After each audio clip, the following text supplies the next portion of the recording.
Aloha, this is RBrewer with the Hawaii Department of Health.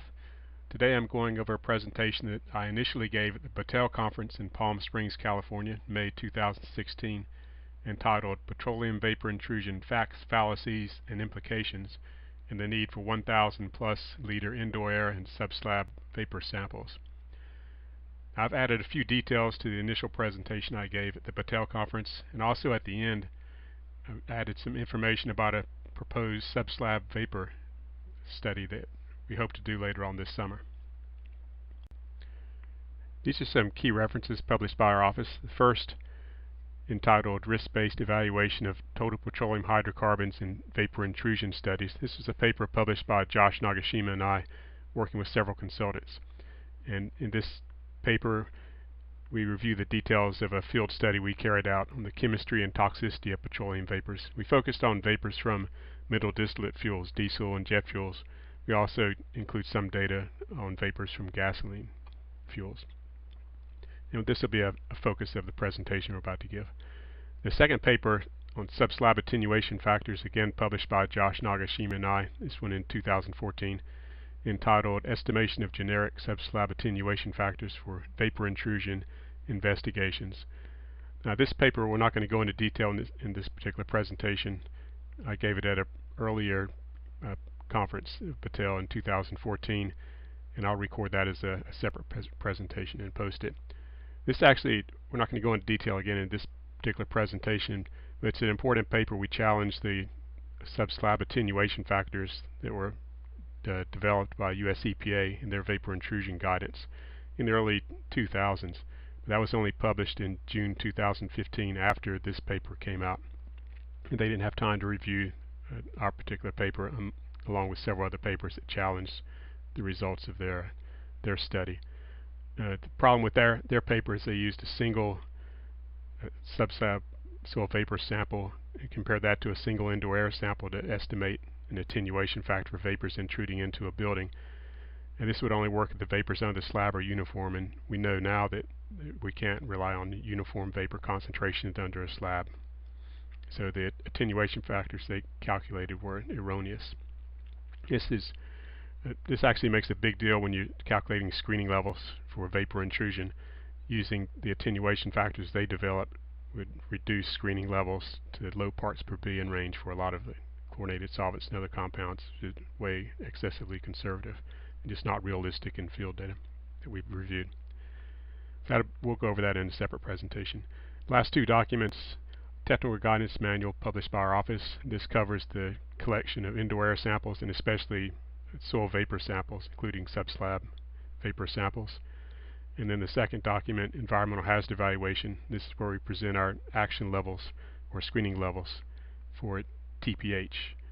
And we also go into detail discussing how the action levels for TPH were developed based on in part on the field study that we're going to discuss in this presentation. So today what I'd like to start with are some common fallacies regarding petroleum vapor intrusion that I and a lot of people I worked with initially had when we started looking at this subject. It really goes back to the mid-1990s. The first was that middle distillate fuels like diesel and jet fuel are not volatile, therefore don't pose a potential vapor intrusion problem.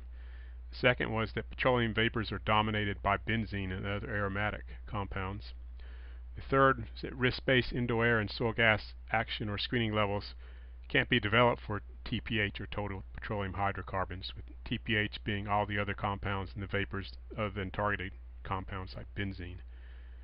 The fourth common fallacy we had was that benzene and or other aromatics always drive petroleum vapor intrusion risk, including both for gasoline and middle distillate fuels like diesel.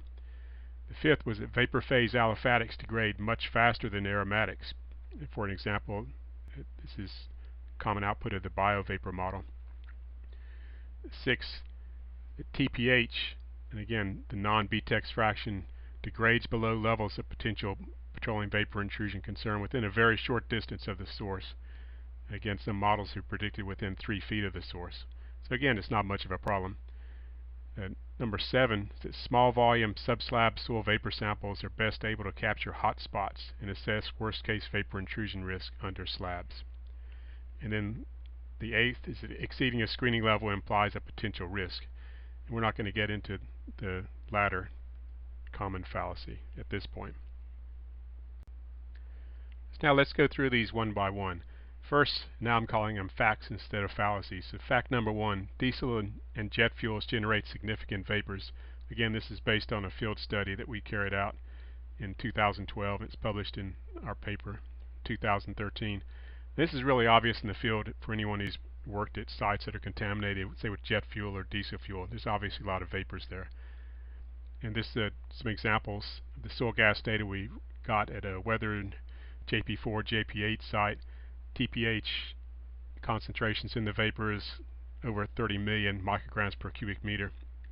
Just to put that in relative sense, our subslab soil vapor screening level is 130,000 micrograms per cubic meter. So definitely middle distillate fuels can generate vapors at a high enough concentration to pose potential vapor intrusion concerns.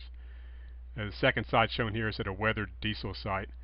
And again, TPH concentration in the vapors 5,923,000 micrograms per cubic meter. So again, well above our action level. So in theory, it could pose a potential vapor intrusion problem. Something else to look at in the gas chromatographs indicated here for the weathered JP4, JP8 soil vapor sample, you'll notice that a lot of the compounds fall to the left of C9 or within C5 to C9, so you have much more of the lighter range compounds. For the weathered diesel vapors, you see a higher proportion of heavier compounds, C9 to C13. Now in both cases and in all the sites we looked at, the TPH was dominated by either C5 to C9, C5 to C8, or C9 to C12 aliphatic compounds. We noticed a very wide variability though between different sites in the proportion of C9 to C12 compounds in comparison to the lighter range compounds. So this is a key point, is when you send a vapor sample from a middle distillate site, really any site with petroleum contamination, to the laboratory for analysis, you need to request that the lab report TPH as the sum of C5 to C12 compounds, not simply as TPH diesel. Because at several of the sites we looked at, the large majority of the compounds present are actually less than C10, which is where TPH diesel analysis typically start. So if you request the lab to test TPH diesel, chances are they're just going to quantify all the compounds in the mass above C10. So you could be missing the very large proportion of the compounds in the vapor, and you'll significantly underestimate the concentration of TPH vapors in the soil vapors. So moving on to fact number two, this is that TPH, not benzene or other aromatic compounds, consistently dominates petroleum vapors.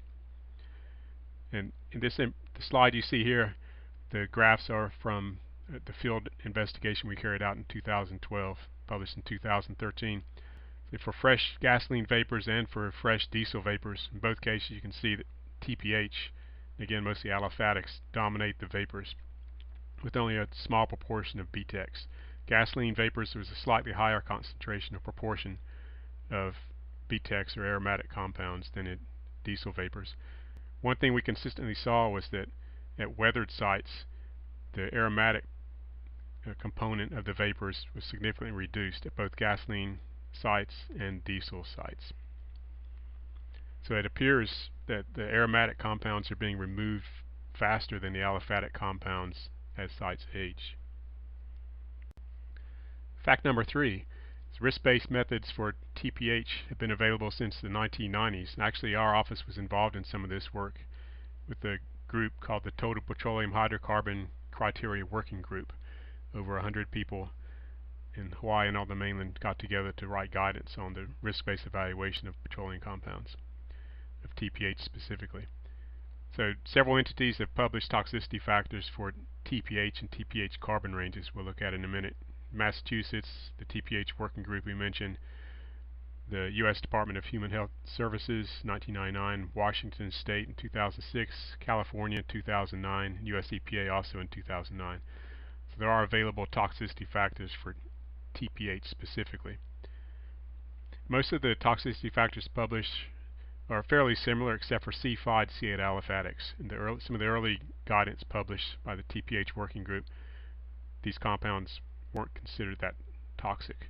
In later guidance published, the researchers considered that these compounds were more toxic than initially assessed. So several states have published risk-based screening levels for TPH. As far as I know, only Massachusetts, California, and Hawaii have taken the step to publish screening levels for TPH in indoor air and soil gas for petroleum vapor intrusion. So here's how the toxicity factors are developed. For TPH in general is divided up into different carbon ranges based on groupings of aromatic compounds or rings of petroleum hydrocarbons and aliphatic compounds or sheets or chains of the petroleum compounds. There's only 3 vapor phase carbon ranges we need to be concerned about. For aromatic compounds, again, other than BTEX, there's a single group, C9 to C16 aromatics. For aliphatic compounds, there are 2 separate carbon range groups. First, the lighter range C5 to C8 aliphatics, and heavier range C9 to C18 aliphatics. Now, these various entities I've talked about have published inhalation toxicity factors for each one of these carbon range fractions.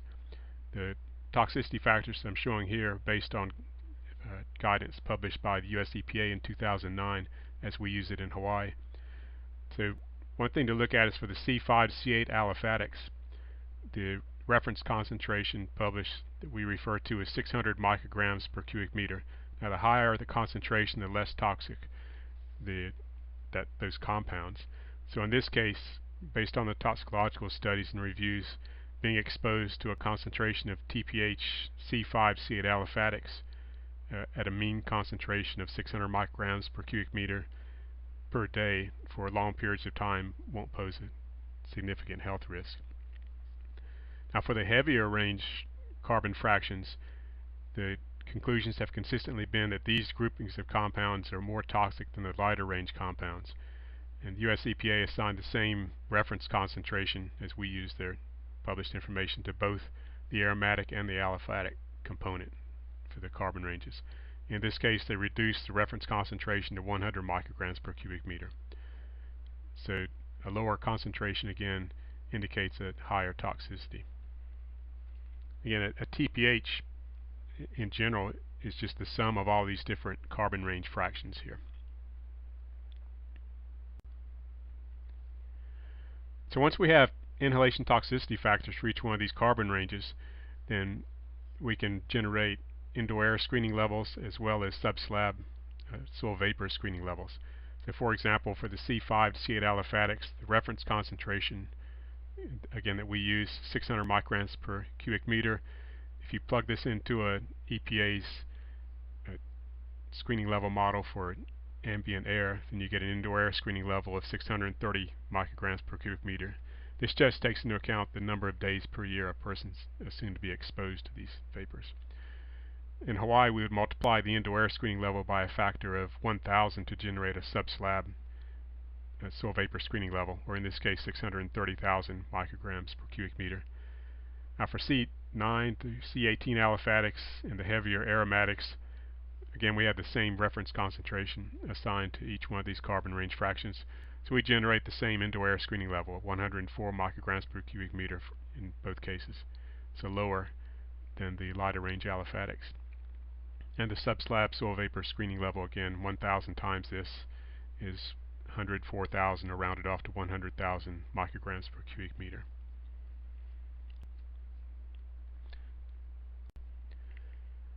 So getting actual TPH carbon fraction data can be very expensive, and very few laboratories are actually able to test for carbon range fractions in air samples or soil vapor samples.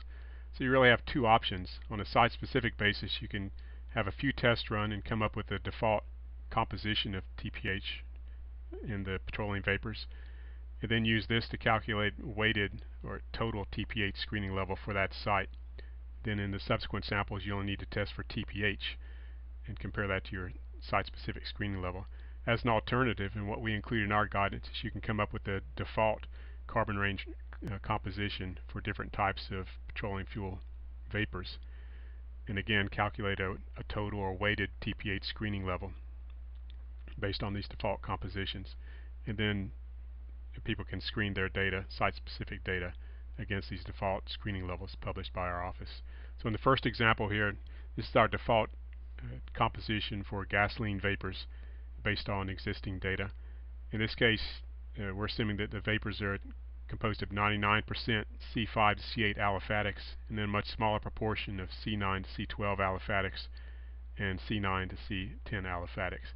Once we've done this, and since we have toxicity factors for each one of these carbon ring fractions, we can calculate a weighted reference concentration, in this case 571 micrograms per cubic meter.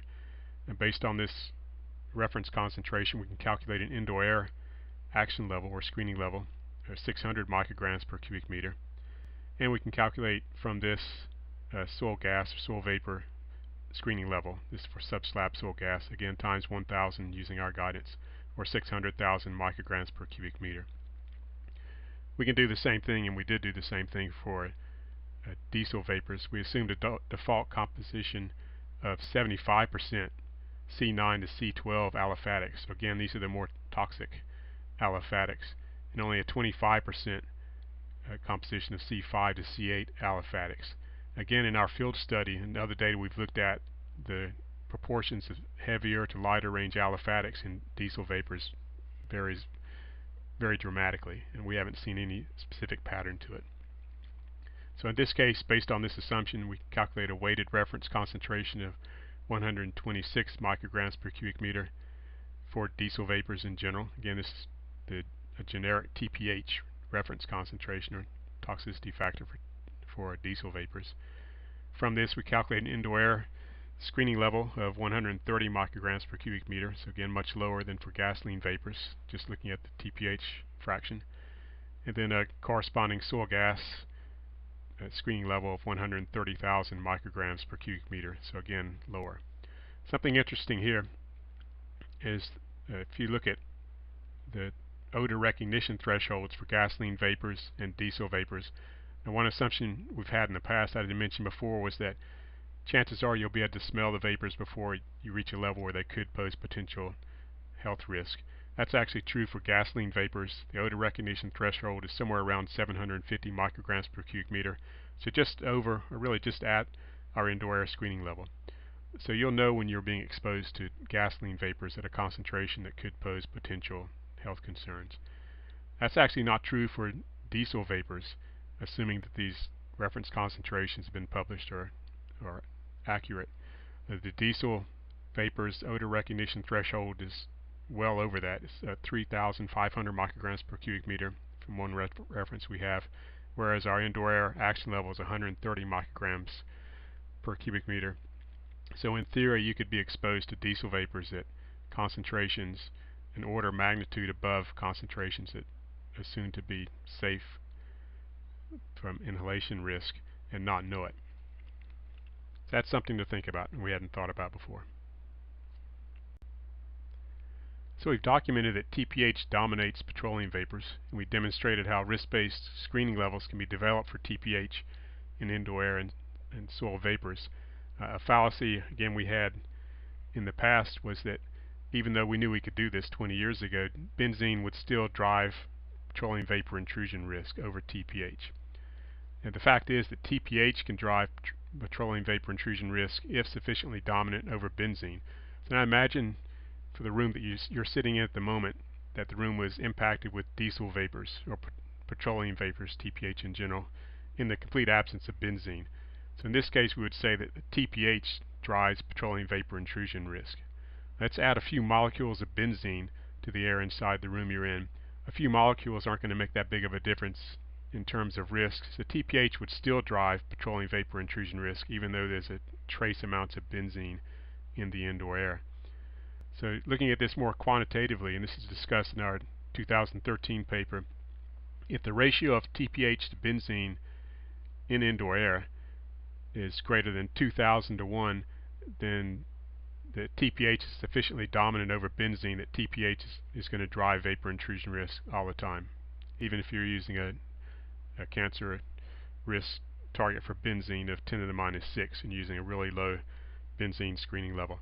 So what this means is that in these cases, even though benzene may meet your indoor air action level, the TPH still could pose a potential health risk.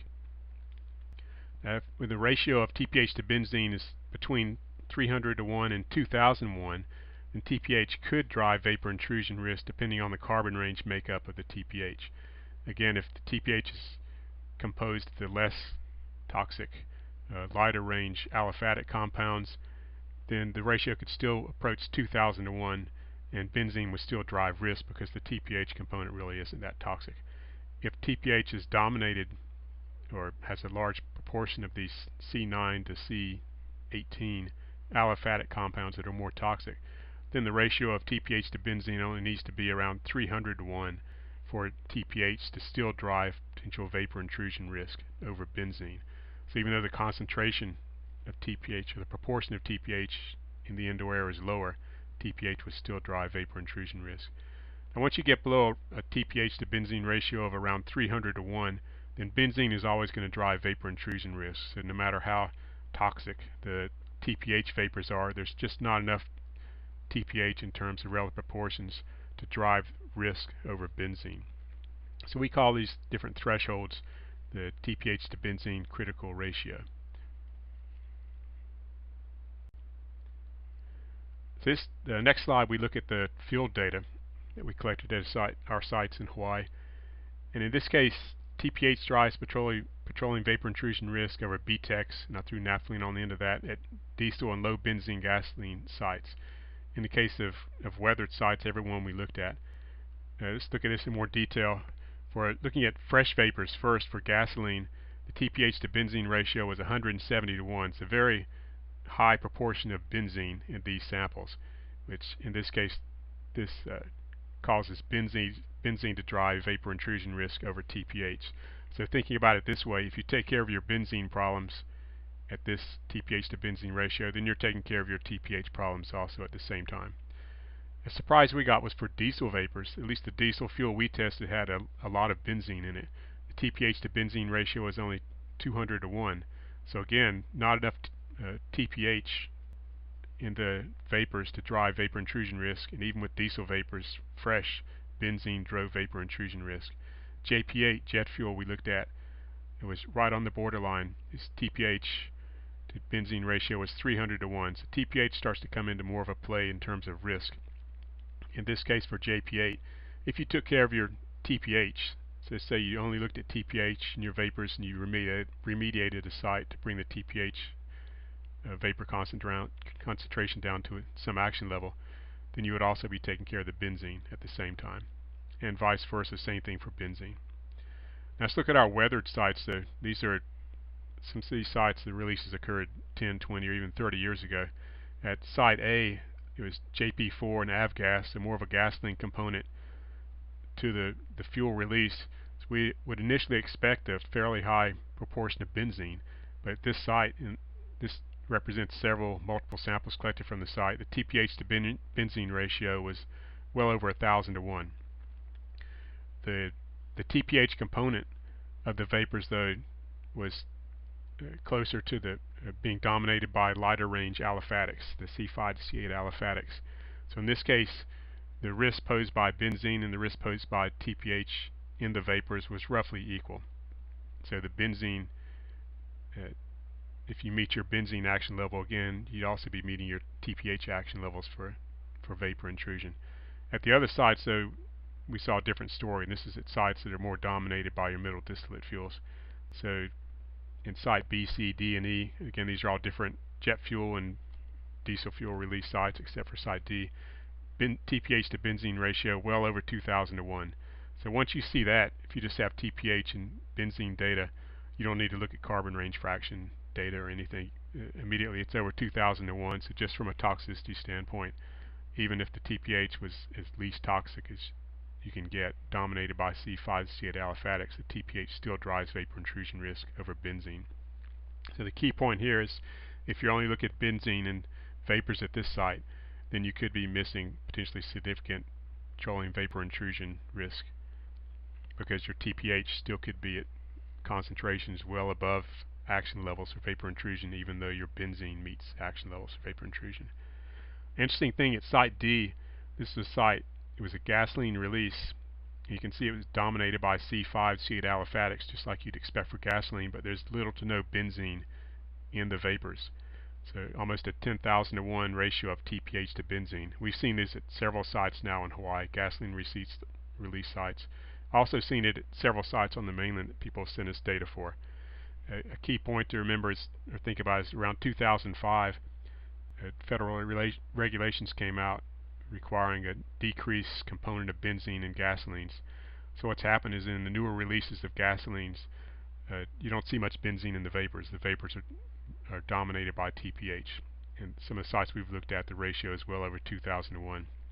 So beyond a doubt, TPH is driving vapor intrusion risk, and you can't only look at benzene concentrations. We see something similar in US EPA's Petroleum Vapor Intrusion database. This is a compilation of soil vapor data from dozens of sites across the US, targeted gasoline releases. Now, at 35 of these, in 35 of the samples collected from 10 of the sites in the database, they had carbon range data. So we were able to calculate weighted reference concentrations based on the carbon range data, say for the database as a whole.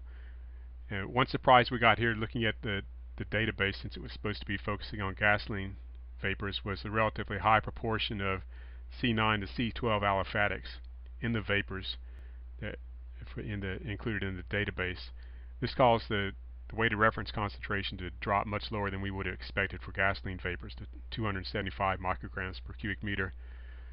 So then correlating to this, a lower indoor air action level of 290 micrograms per cubic meter, again this is for weighted TPH, compared to the action level that we developed for our guidance of 630 micrograms per cubic meter, and then a correlatingly lower action levels for soil vapors. Again, our soil vapor screening levels for Subslab. So the median TPH to benzene ratio in EPA's database as a whole was 300 to 1, so it's right at that threshold where you need to start looking at TPH. So again, this is a bit of a surprise.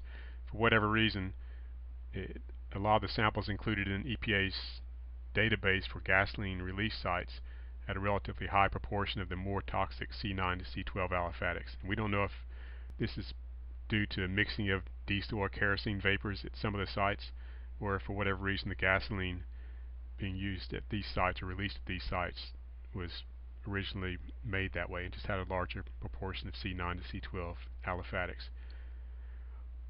So again, the median TPH to benzene ratio 300 to 1. Now just looking at this critical ratio for EPA's database of TPH to benzene is about 900 to 1. So if you just take their database as a whole, anytime you see a ratio of TPH to benzene greater than 900 to 1, this would indicate that TPH is driving vapor intrusion risk at that site or for that particular sample, instead of benzene.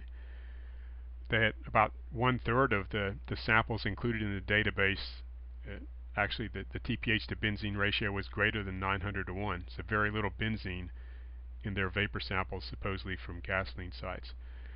So that would mean that TPH could drive risk over benzene at 33% of the samples, or say the sites included in US EPA's database. So that was a surprise, and again it highlights the need to look at TPH and soil vapor data instead of just looking at benzene or BTEX in general. Let's move on to fact number 5. So now we've established, again, petroleum vapors are dominated by TPH. We can develop risk-based screening levels for TPH in general, and we also demonstrate through data, we see in our data that TPH can drive vapor intrusion risk over benzene at sites, just due to a higher proportion of TPH in comparison to benzene. There was still a fallacy there that didn't really matter because the aliphatic compounds degrade much more rapidly than aromatic compounds. So as you move away from the source, even within just a few feet, 2 or 3 feet, the TPH aliphatics are going to degrade below levels of potential concern for vapor intrusion anyway. So in this case, then once again, benzene or BTEX is going to drive vapor intrusion risk over TPH. But that was the fallacy. That was the idea. Again, a lot of us had, including myself. But when we went out and checked in the field, the field data just don't support this. This is a gasoline release site from it's a site on the mainland someone sent me the data for. And we see the same thing in a lot of our data. But it's a cross section. As you look down toward the bottom of this cross section, right above the capillary fringe zone, And there was no free product at this site, or very little free products at Sheen, but the TPH to BTEX ratio right over the source area was 3,500 to 1. So immediately we can say, even without knowledge of carbon range data, TPH is driving vapor intrusion risk at this site. So this seems to be probably a release of low benzene gasoline, fairly recent. Now as you move away from the source, again the models would predict that the aliphatics are going away, which means your TPH to BTEX ratio should start rapidly dropping as the vapors become more and more enriched in BTEX or aromatic compounds. Again, we see the exact opposite in the field data. In the left-hand vapor probe, TPH to BTEX ratio goes from 3,500 at the source to 13,000 5 or 10 feet away from the source. So the vapors are being stripped of the aromatic compounds relative to the aliphatic compounds. Same thing we see in the other vapor probe. Not quite as dramatic, but the TPH to BTEX ratio at the source 3,000 to 1, a few feet away 5,000 to 1. So something's going on here that's not predicted by models or even laboratory experiments. So the aliphatics aren't degrading faster, or being stripped from the vapors faster than aromatic compounds. It's the exact opposite. Some people I talk to think that the aromatic compounds, which are much more soluble, might be moving into soil moisture in the vadose zone as the vapors migrate upwards. So the soil moisture is scrubbing the aromatics out of the vapors and therefore enriching the vapor plume in aliphatics relative to aromatics. Now in both cases, to keep pointing this out, both the aromatic compounds and the aliphatic compounds are degrading rapidly as they move away from the source. We know that. But the aliphatic compounds are sticking around longer than aromatic compounds. So related to that is fact number 6, just how far do TPH aliphatics get away from a source area before they decrease below potential levels of concern for vapor intrusion. One of the other fallacies there, again based on laboratory studies which are well carried out in models, is that within 2 or 3 feet of the source TPH would degrade below levels of concern. Again, we have multiple sites where that just isn't the case. This is the same site now looking at concentrations. Again, gasoline site, low benzene. The TPH concentration soil vapors right above the groundwater table, 310 million micrograms per cubic meter. Now, even just looking at the concentration, in my experience, I would know immediately this is gasoline, because you don't see, or I haven't seen, diesel vapors at this high concentration. Moving away now, but even 5 feet away from the source, TPH concentration in the vapors, they decreased dramatically by a third, but there's still 99 million micrograms per cubic meter, so well above screening levels for potential vapor intrusion. Now at this site, we also had carbon range data, so we were able to calculate screening levels for petroleum vapor intrusion, both for indoor air and for soil gas. In this case, we derived a soil gas screening level for vapor intrusion of 320,000 micrograms per cubic meter. Now all of the soil gas screening levels I'm mentioning are for subslab, the vapors immediately under a slab about to get pulled into a building. But in this case too, the TPH has migrated well beyond 2 to 3 feet from the source and still well above action levels.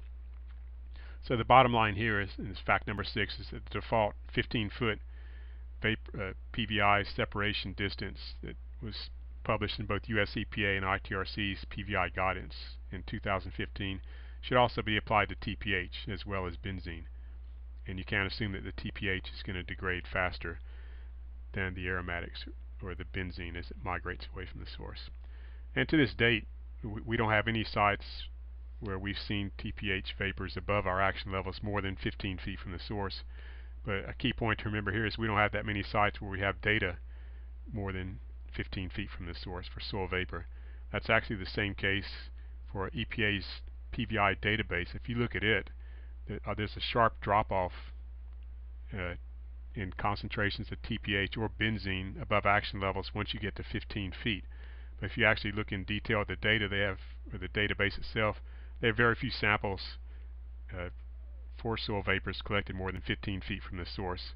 So what they're really inferring when they set this 15-foot separation distance for TPH and benzene and other compounds is they're inferring based on trends they see in benzene and TPH concentrations for soil vapor samples collected within 15 feet of the source. They're not actually using direct measurement of data collected more than 15 feet from the source. So again, to summarize, we demonstrated that diesel fuel, jet fuel, and other middle distillate fuels are volatile enough to pose potential vapor intrusion risk, and that the vapors are dominated by TPH aliphatic compounds. For gasoline, it's dominated by light range compounds C5 to C8 aliphatics. For diesel vapors, it's highly variable.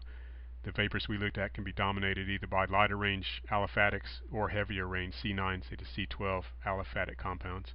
We demonstrated you can calculate risk-based screening levels for TPH in soil vapor, and also that TPH in soil vapors can exceed these screening levels at distances up to 15 feet from the source area. So the next step then, now we know TPH, this really applies to any compounds, benzene or even chlorinated solvents, can pose potential vapor intrusion concerns. The next issue we wanted to look at is how we collect representative samples. And that's a fallacy, again, we've had in the past, is that the smaller the sample the better, so that you can find hot spots. When in reality, in terms of risk, the opposite is true. You need to collect bigger samples, and bigger samples are more representative. And we discussed the same issue for soil in our decision unit multi-increment soil sampling guidance, that chasing after tiny discrete hot spots with small samples is futile, and in reality you're missing the bigger picture and potentially bigger contamination problems. So fact number 7, bigger samples are more representative.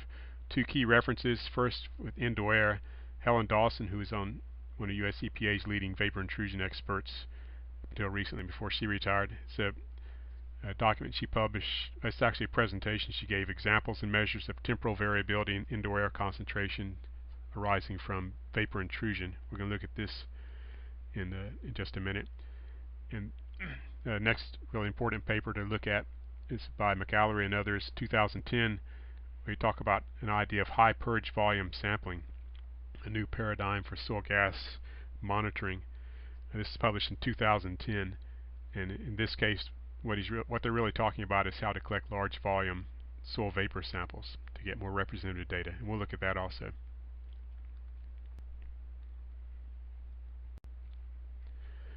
So this is a slide from Helen Dawson's presentation, the one she gave in 2015, I believe. Here's a real key point to keep in mind.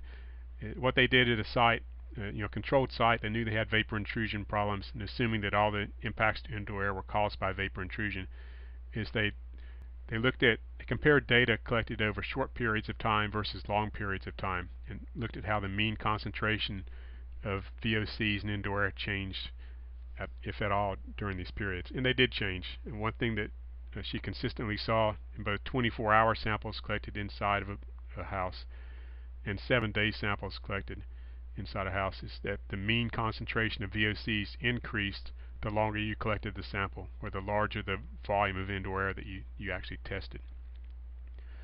So this is a classic sign or classic signal of random intra and interday variability in indoor air, and a good reason why you need to collect indoor air samples over a long period of time. At least 24 hours, probably more like several days at high risk sites, instead of just collecting an instantaneous indoor air sample.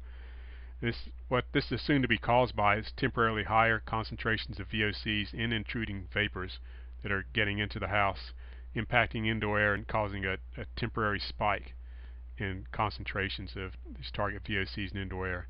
And as these temporary spikes in indoor air concentrations are going to progressively drive the mean concentration higher and higher the longer you collect a sample and the longer you capture these temporary hot spots, if you want to call it that are intruding into the building.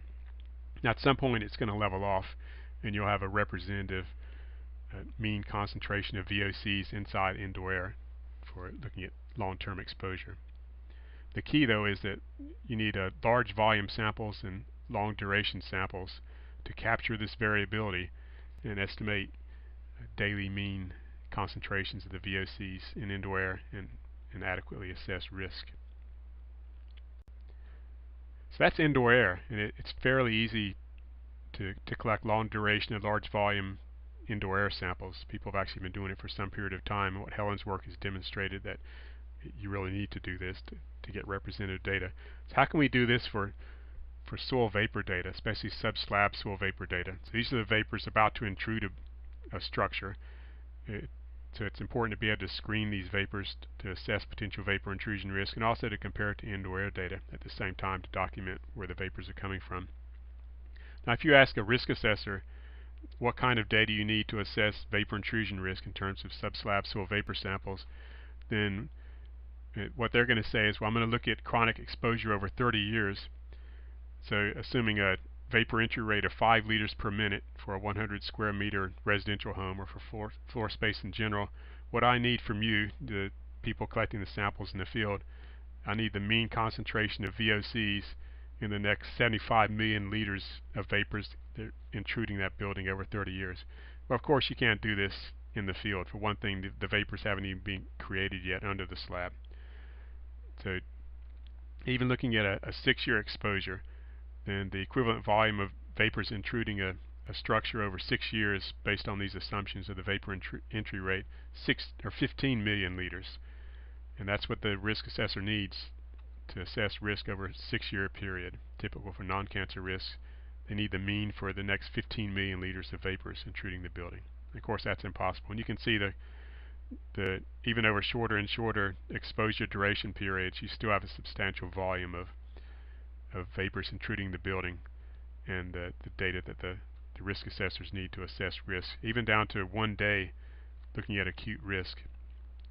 Then based on these assumptions of vapor entry rate and the size of the structure, that still equates to 7,000 liters of vapors intruding that building.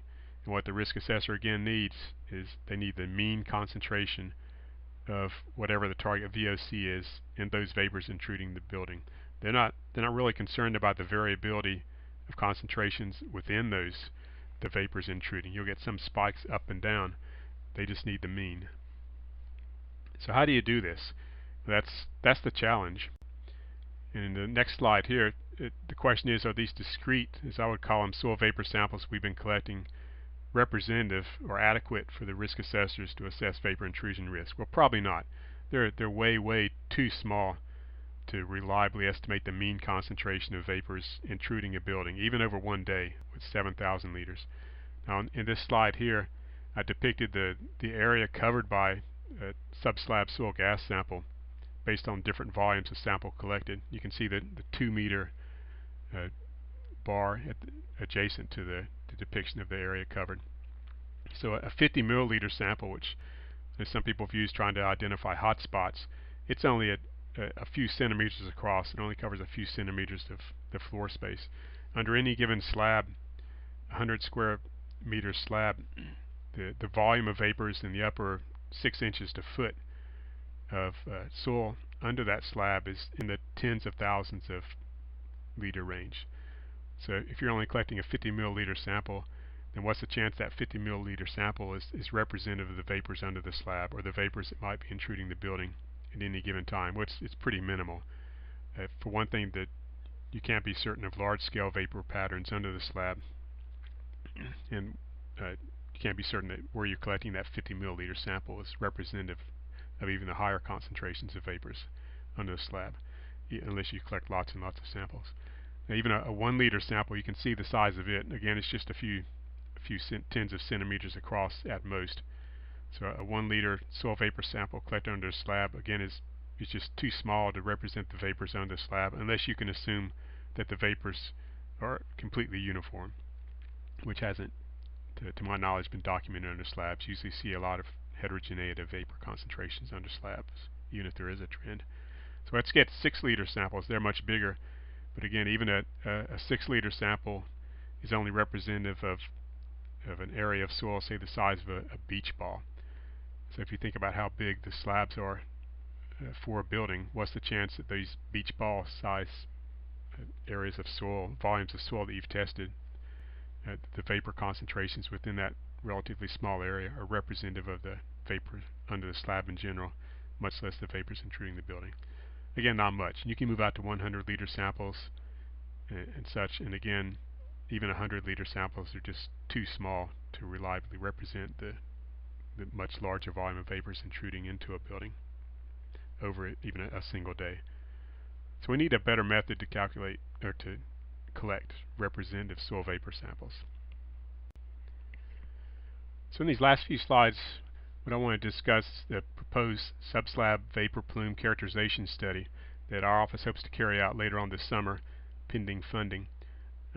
This wasn't included in the Battelle conference presentation that we gave in May, but follow-up from that presentation and discussions with consultants and other regulators gave us some good ideas on how to potentially get better and more representative subslab vapor data. So I'm not going to go through all the details that you see in this slide. Basically, we just want to determine a way to get better subslab vapor data, more representative in terms of risk, like we're doing for soil with our multi-increment decision and sampling guidance. How do we incorporate risk into the site characterization process? And what we do, and what I'll show you in the just next few slides here, is we're combining the use of passive samplers, high purge volume sampling, and also continuous monitoring to better characterize subslab vapors.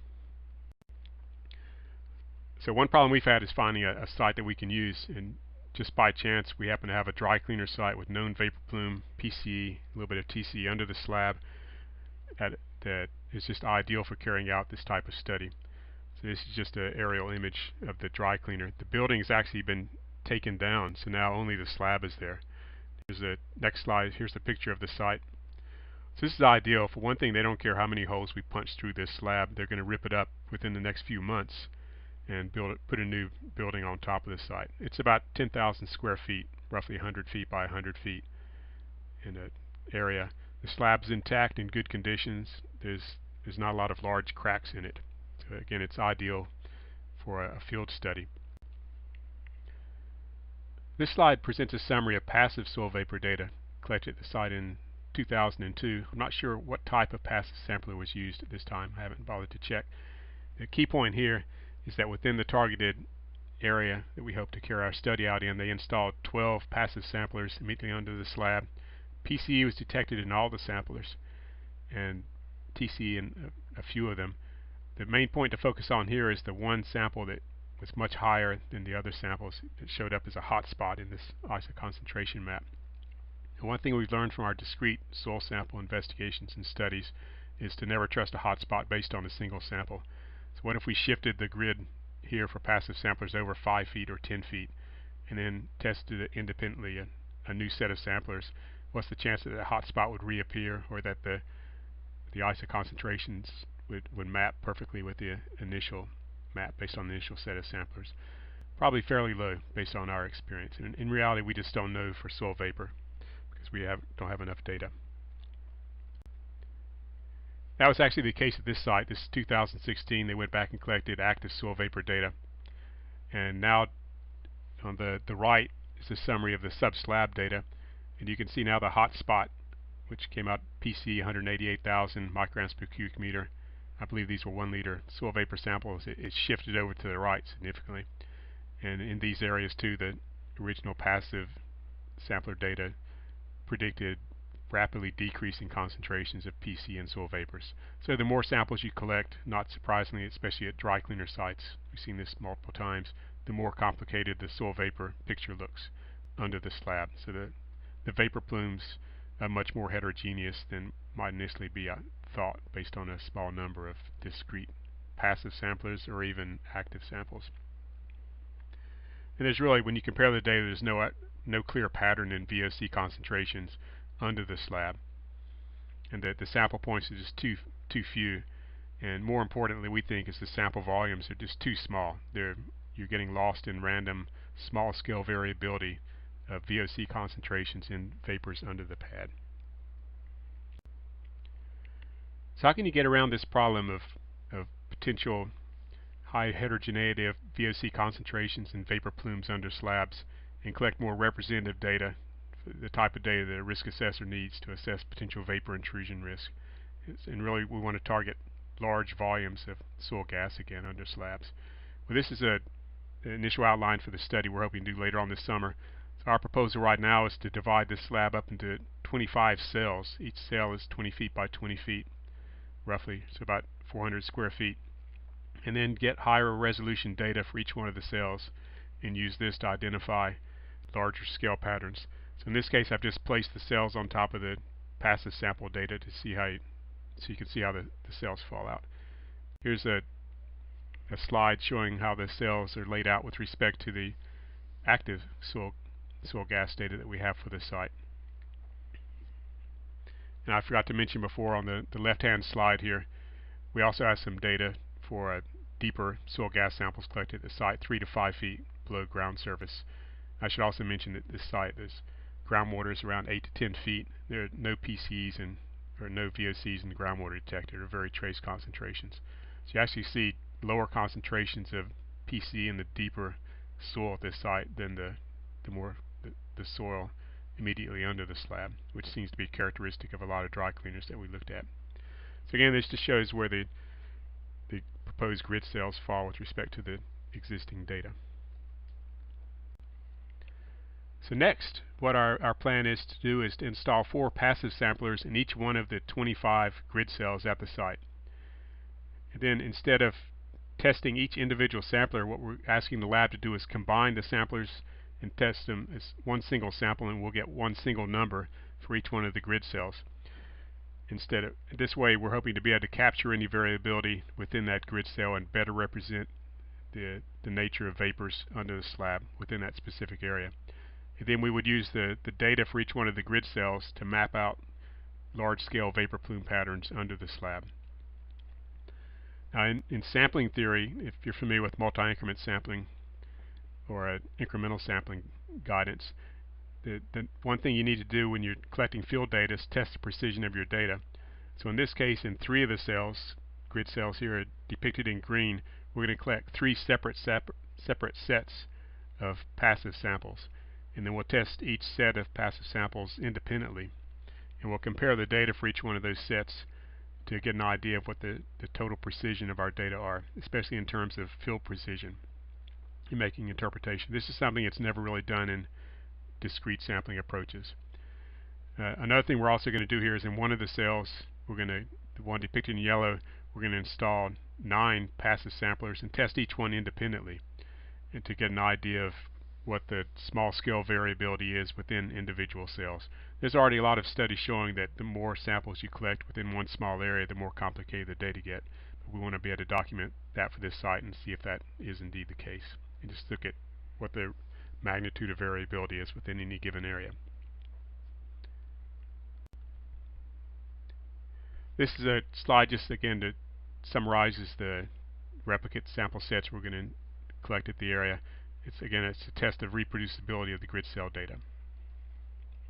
And for each one of the grid cells, we'll have 3 different separate concentrations, or I guess masses of VOCs identified in the passive samplers, and we can use the data to calculate a relative standard deviation to assess the precision of the data for any given cell. And it's a quick slide showing the idea to test the small scale variability within a single grid cell. We're only going to test one cell. Again, install 9 individual passive samplers and test each one of them to look at small scale variability. This is the next slide, is just a hypothetical results from this passive sampler study to map out large scale patterns at a site. So in this case, it's somewhat based on the existing data we have, and we depicted a hot area. We're not worried really about spots, it's more areas. We depicted a hot area close to the center of the slab, surrounded by a lower concentration area that slowly decreases away from the center of the slab. And we expect in reality the picture we get from our passive sample data is going to be much more complicated than this.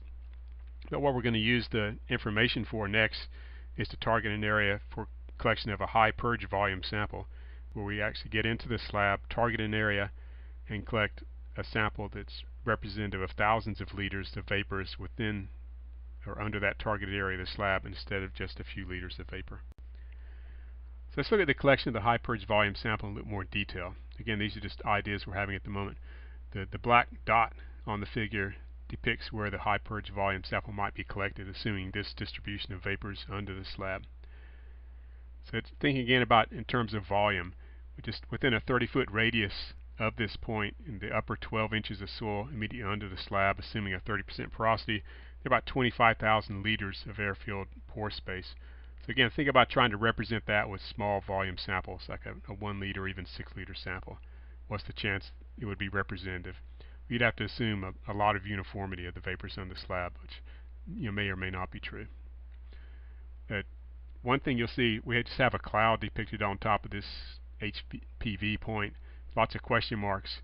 The area of influence of the high purge volume sample is going to be unknown, but it's going to be controlled by the variability in vapor permeability, preferential pathways, etc. And in reality, we don't care, because what we're really trying to mimic here is, let's assume the vapor entry point is actually exactly where the high purge sample point is. What we're trying to do is mimic the intrusion of vapors into the building at that point over a period of 24 hours. And again, let's assume that the vapor entry rate into the building is 7,000 liters per day, as we discussed before. So what our objective here is, from a risk standpoint, is to collect a 7,000 liter vapor sample from that point. And again, we're not really concerned where it comes from, the same as in a normal situation. Vapor enter into a structure or something, you're not going to know where the vapors are coming from, and it's not that necessarily that important. The key is to make sure that we don't break through to ambient air, and that's something we're thinking about here in a lot of detail, and to keep the sample small enough to try to minimize those problems. And again, this slab is very intact, and we'll look in more detail at the need to seal the floor if we need to, but based on what we've seen so far, that's not really going to be an issue. So that's our goal here, is to collect a 7,000 liter sample, or at least a representative sample from a 7,000 liter purge of vapors from beneath the slab at this point.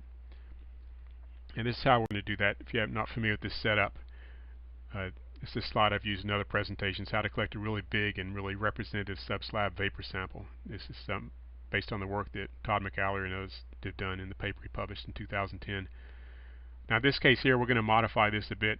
You can see that the sample port in the vacuum gauge, those point to where the vapor point intrudes into the slab, where the vapors will be purged.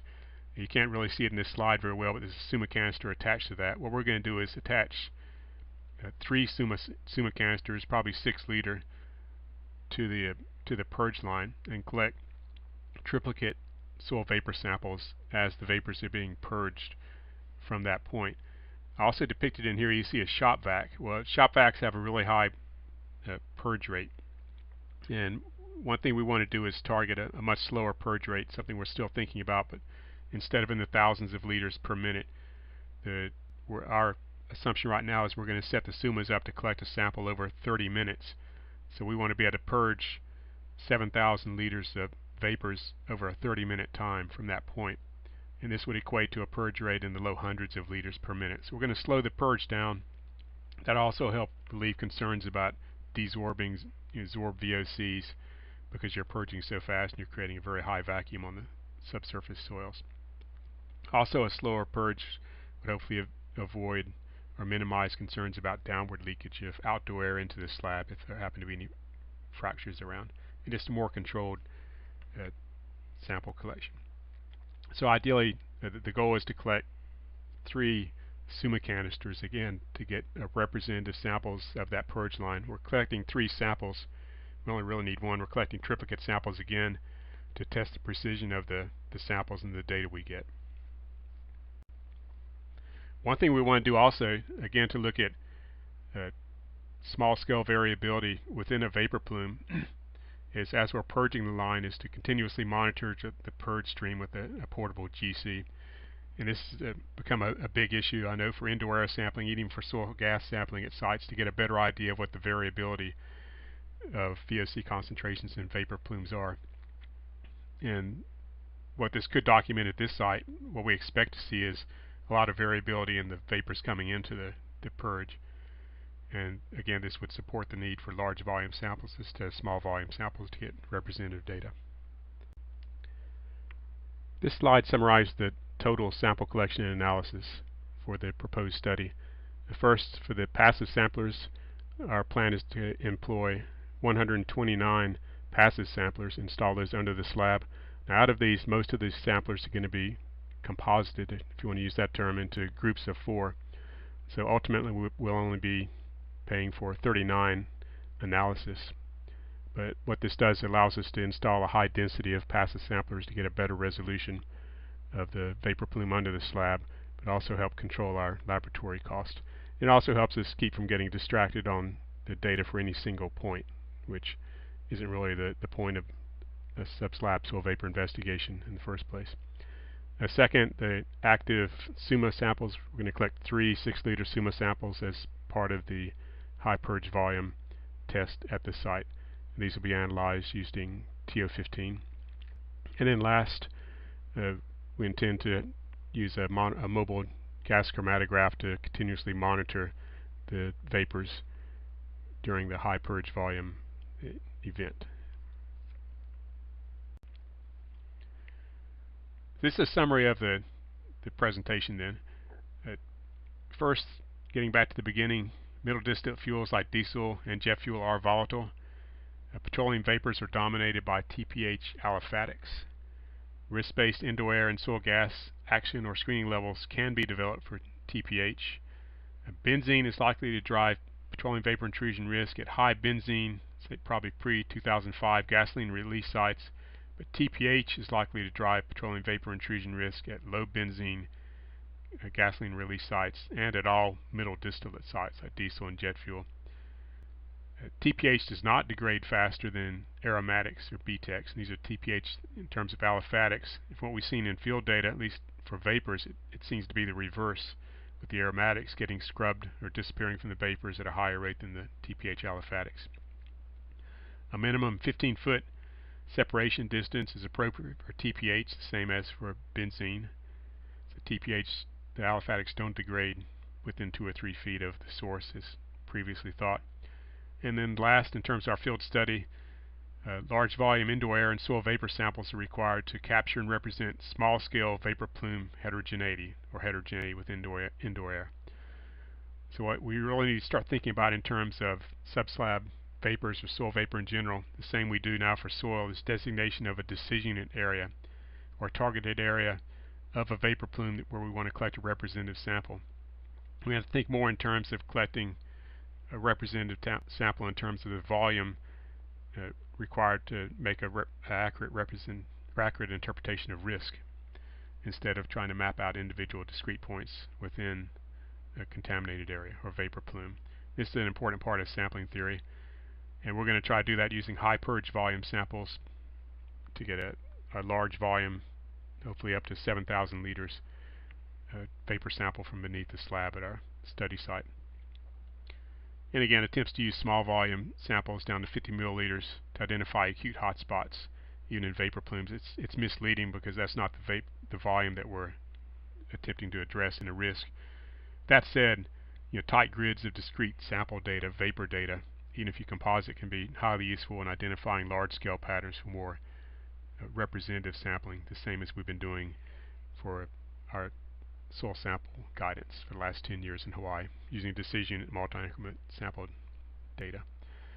So hopefully all the things we're going to learn from this, and we expect to learn a lot more than we discussed here, we'll be able to incorporate into our guidance in the future for vapor intrusion investigations. So that's it. And again, a lot of the details included in this presentation, it was much longer obviously than the presentation I gave at Battelle, or even after that, including details.